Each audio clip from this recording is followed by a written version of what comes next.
आज मे महिन्याची सुरुवात झालेली आहे. आताच महाराष्ट्र दिन आपण साजरा केला आणि महाराष्ट्र दिनानिमित्त आज सुरुवात आपल्याला करायची होती, पण काही कारणास्तव दोन दिवस उशीर झाला आणि आमचे सहकारी मराठी बांधव गोविंद पिंपळे यांचं स्वराज्य या नावाने हा फूड ट्रक, याला आपण फिरते वाहन विक्री केंद्र म्हणू शकतो. या ठिकाणी खाद्यपदार्थाचे विक्री वाहन आहे आणि महाराष्ट्रभर असे फिरते वाहन हे सुरू केले पाहिजेत अशी आमची संकल्पना आहे. आणि अनेक ठिकाणी मराठीकरण समितीच्या माध्यमातून मराठी माणसाने व्यवसाय करावा यासाठी प्रोत्साहित करत असतो.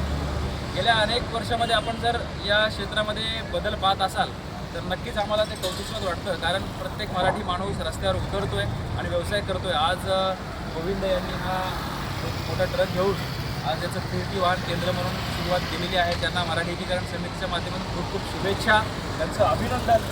आजच्या व्यवसायाची प्रगती हो.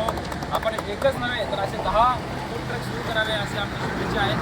आणि मराठी माणसाने कुठेही लाज न बाळगता रस्त्यावर उतरावं. आणि मी तर म्हणतो रस्त्यावरच नव्हे तर आपल्याला जसं जमेल, जशी आपली आर्थिक बाजू मजबूत आहे त्याप्रमाणे आपण दुकाने गाळे घेऊन वेगवेगळ्या व्यवसाय क्षेत्रामध्ये उतरावं. आम्ही तुमच्यासोबत आणि तुमच्या पाठीशी खंबीरपणे उभा आहोत एवढा मात्र शब्द मराठीकरण समितीच्या माध्यमातून देतो. माझ्यासोबत आज या ठिकाणी आमचे उपाध्यक्ष प्रमोद पाटील, हिराबाईंदरचे शहराध्यक्ष विजय पाटील, अभिराज मोरे आणि सगळे माझे सहकारी या ठिकाणी उपस्थित आहेत. महेश डोबरे, नितेश, आमचे मोरे साहेब, सदन साहेब सगळे या ठिकाणी उपस्थित आहेत.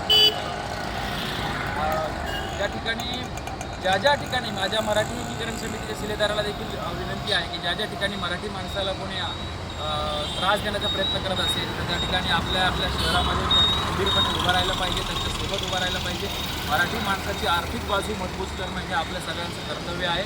आणि मराठी माणसाला जर कोणी त्रास देत असेल आणि मराठी माणसाचा द्वेष कोणी करत असेल तर त्याला धडा शिकवणं देखील आपलं काम आहे एवढं मात्र सांगतो. पुन्हा एकदा गोविंद यांना खूप खूप शुभेच्छा आणि अभिनंदन. तसंच आपण जय महाराष्ट्र, जय मराठी.